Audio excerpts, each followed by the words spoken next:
Ora siamo con Claudia Scarzanella, in questo caso titolare della falegnameria Treiber, una delle due aziende che collaborano nel bellunese per trasformare la corteccia, che è un rifiuto, in una essenza che diventa un prodotto non farmaceutico ma che si avvicina.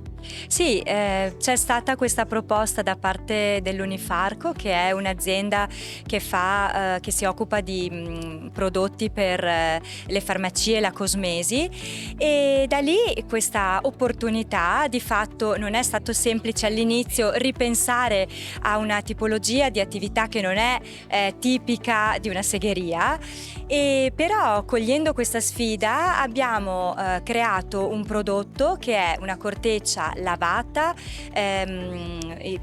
tagliata e sminuzzata in piccoli pezzi, insaccata per poi essere portata in essiccazione, che è poi un prodotto dal quale questa azienda ricava l'estratto secco di corteccia per poi inserirlo nei loro prodotti, che sono prodotti eccellenti per la cura dei problemi delle alte vie respiratorie. Quindi è un esempio proprio tipico di quando si parla di riciclo e di potenzialità dell'artigianato, perché in realtà per voi era uno scarto una volta, magari ci pagavate anche dei soldi sopra per buttarlo via.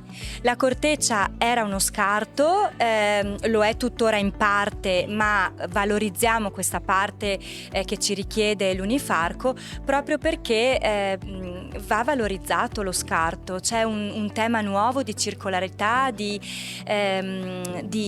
prodotti che sembrano poveri, ma con un intelligente studio, la scienza. Oggi veramente abbiamo delle opportunità, delle aziende che sono straordinarie in questo, che fanno degli studi e degli approfondimenti scientifici importanti. Quindi noi, imprese artigiane, dobbiamo unirci, fare rete con queste imprese. Noi non abbiamo queste possibilità, ma abbiamo però la flessibilità tipica delle nostre piccole imprese artigiane di adeguarci e di creare la possibilità a queste imprese poi di fare il loro prodotto. Quindi entriamo di fatto in una filiera e siamo attori fondamentali, protagonisti, non siamo contoterzisti e non importanti come spesso gli artigiani sono sempre stati considerati. Qui invece siamo proprio fondamentali perché questi prodotti escano nel mercato, quindi parte fondamentale di una filiera. Siamo parte integrante di una filiera di riciclo.